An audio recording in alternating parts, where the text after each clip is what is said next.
आज मैं आप लोगों के सामने पॉलिटिकल साइंस जो कि क्लास 12th का है, बिहार बोर्ड, जो कि एग्ज़ाम 2022 में के लिए बहुत ही महत्वपूर्ण ये सब्जेक्ट है। साथ ही इसके अंदर जो क्वेश्चन पूछे जाते हैं, जो भी इसके बारे में अध्ययन किया जाता है, वो भी काफ़ी अच्छे होते हैं। इसके माध्यम से हम लोग देश में हो रहे राजनेताओं से संबंधित जो जानकारियाँ होती है, राजनीति में जो भी घटनाएँ घटती है, जो भी कानून व्यवस्था लाया जाता है, सबों के बारे में गहन अध्ययन करते हैं। और 12th क्लास का जो बेसिक है, इस यहाँ पे हम लोग आधा पार्ट जो होता है, आधा पार्ट हम लोग पढ़ते हैं भारत की राजनीतियों के बारे में, और आधा जो है हमारा होता है विदेशों की राजनीति के बारे में। तो चूँकि हमारा देश जिस समय आज़ाद हुआ था, तो इस समय काफ़ी समस्याएं आई थी, काफ़ी कठिनाइयां आई थी। तो उसी ये पहला चैप्टर था उसी के लिए, मतलब कि जिस समय हम लोगों ने देखा था कि ये देश आज़ाद हुआ था तो कौन कौन सी समस्याएं आई थी और राष्ट्र निर्माण किस प्रकार से किया गया था। तो सबसे पहले हम लोग राष्ट्र निर्माण की बातें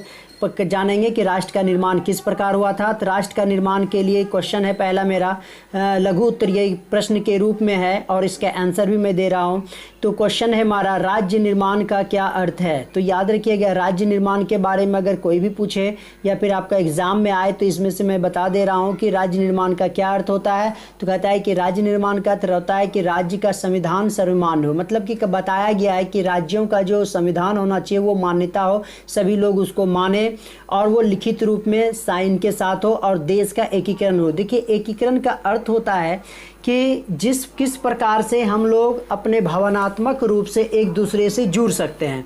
एकीकरण यही हमको बताता है। एकीकृत क्या किया जाता है, मतलब विखंडित है उसको एक करने का काम करता है एकीकरण के माध्यम से। तो यहाँ पे एकीकरण के बारे में बताया गया है आपको। इसमें लोगों के बीच जो एकता होती है वो अटूट होती है और ये लोग क्या करते हैं, एक मजबूत धागों के रूप में जुड़े हुए होते हैं। तो नेक्स्ट इसी में कहता है कि सामाजिक एवं आर्थिक न्याय मिल सके। जो समाज में लोग रह रहे हैं तो इसमें सबों को न्याय मिल सके, ऐसा राज्य का निर्माण होना चाहिए। शिक्षा प्रणाली और कानून व्यवस्था जो है राष्ट्र की आवश्यकता आकांक्षाओं पर आधारित हो, ताकि राज्य सुचारू रूप से काम कर सके। देखिए, तो सुचारू रूप से काम करने के लिए अच्छे राज्य का निर्माण करना जरूरी होता है, जिसके अंतर्गत सामाजिक आर्थिक न्याय और शिक्षा प्रणाली को विशेष स्थान दिया गया है। दूसरा क्वेश्चन है, सामाजिक न्याय से आप क्या समझते हैं। देखिए, समाज में रह रहे लोगों को न्याय की जरूरत होती है, क्योंकि आए दिन समस्याएं उत्पन्न होती है, चाहे वो अमीर हो या गरीब हो, सबों को बताया गया है। क्योंकि एक समाज में सभी वर्ग के लोग रहते हैं, तो सबको समानता मिले, किसी में भेदभाव की भावना ना हो, सबको मान मर्यादा सम्मान उसको समाज में मिलता रहे और सब चाहता है कि हम लोग सुरक्षित रहें। तो इसके लिए सरकार भी व्यवस्था की है कि समाज में सबों को समान रूप से देखा जाए। यहाँ तक कि अगर गरीबी है, बेकारी है, तो ऐसे जैसे ये सब जो दोष पाया गया है, इसका भी निराकरण कर इसको भी मुख्य धारा में जोड़ा जाए। तो ये जो मुख्य धारा में जोड़ने की बात कही जाती है, ये राजनीति के माध्यम से की जाती है, इसलिए इसको रखा गया है सामाजिक न्याय को राजनीति के माध्यम से। तो हम लोग यही सी चीज़ को ख़त्म करना है, जिसे हम लोग सामाजिक न्याय के रूप में जाना जाता है।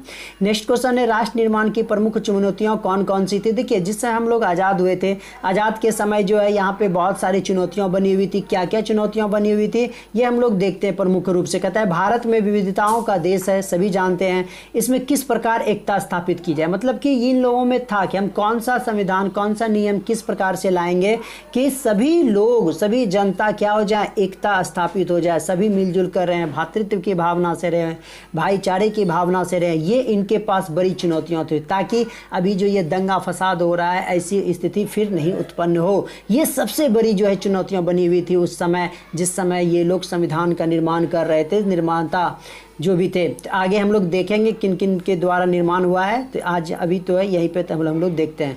कहता है, लोकतांत्रिक प्रणाली की स्थापना किस प्रकार की जाए, मतलब जनताओं का शासन होगा तो वो कैसी होगा, नहीं होगा। ये सारा का सारा जो है कि बहुत बड़ी चुनौती थी ये।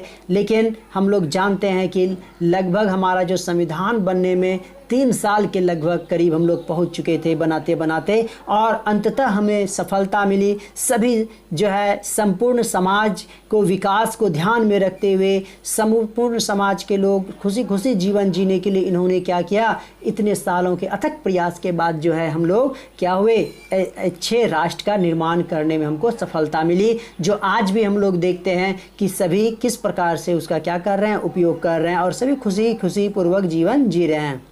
नेक्स्ट क्वेश्चन है, भारत में भाषा के आधार पर राज्यों का पुनर्गठन क्यों किया गया? तो सही बात है, भाषा के आधार पर राज्यों का पुनर्गठन किया गया। क्यों? ताकि यहाँ पे प्रशासनिक रूप से उसको सुविधा मिल सके, क्षेत्रीय विकास सही ढंग से हो सके।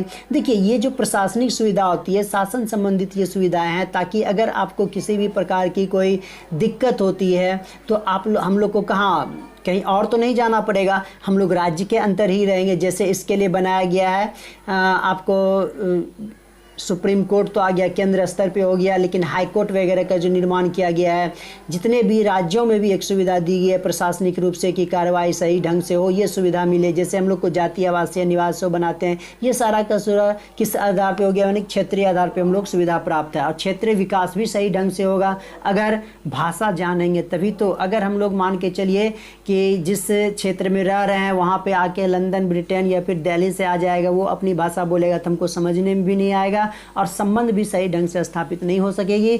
इसलिए जो है इसमें समस्या आ जाती है। इसलिए राज्यों का पुनर्गठन भाषा के आधार पर किया गया, ताकि हम लोग क्या करें, एक दूसरे के साथ जो है भावनात्मक रूप से जुड़ सकें। और इससे क्या होता है, इससे सशक्तिकरण मिलती है, ताकत आती है। इसलिए भाषा को राज्यों का पुनर्गठन किया गया था। भारत में विविधता में एकता से आप क्या समझते हैं? तो देखिए, भारत एक विशाल देश है। यहाँ पे जो है बहुत सारे धर्म के, जाति के, संप्रदाय के, भाषा के, संस्कृति के लोग रहते हैं और सभी जो है यहाँ देखिए मातृत्व लिखा गया है, यहाँ पे भातृत्व होगा, भातृत्व, बंधु, मेल मिलाप से रहते हैं। मतलब ऐसा लगता ही नहीं क्या यहाँ पे बहुत सारे धर्म के लोग हैं, ऐसे रहते हैं जैसे लगता है सब एक ही परिवार के हैं। तो इसलिए कहा गया कि भारत में विविधता में एकता है। और नेहरू के शब्दों में कहा गया कि यहाँ पे सभी एकता जो है, जितने भी लोग हैं, जितने भी एकता के अदृश्य धागों में ये क्या है, बंधे हुए हैं। अदृश्य धागा के रूप में ये क्या है, बंधे हुए हैं। सभी एकता के अदृश्य धागों में बने हुए हैं। या बंधे ने यहाँ बने नहीं, बंधे हुए होगा, थोड़ा सा मिस प्रिंट हो जाता है टाइपिंग में। तो चलिए, आज जो मैं आपको 5 मोस्ट जो है सब्जेक्टिव क्वेश्चन मैंने बताया, और नेक्स्ट डे जो है मैं इसे और भी अधिक से अधिक प्रयास करूंगा कि आपके सामने लघु उत्तरीय प्रश्न प्रस्तुत कर सकूं और आपको समझने में भी आसानी होगी, एग्ज़ाम देने में भी आसानी होगी। आप इस चैनल पे बने रहें। धन्यवाद।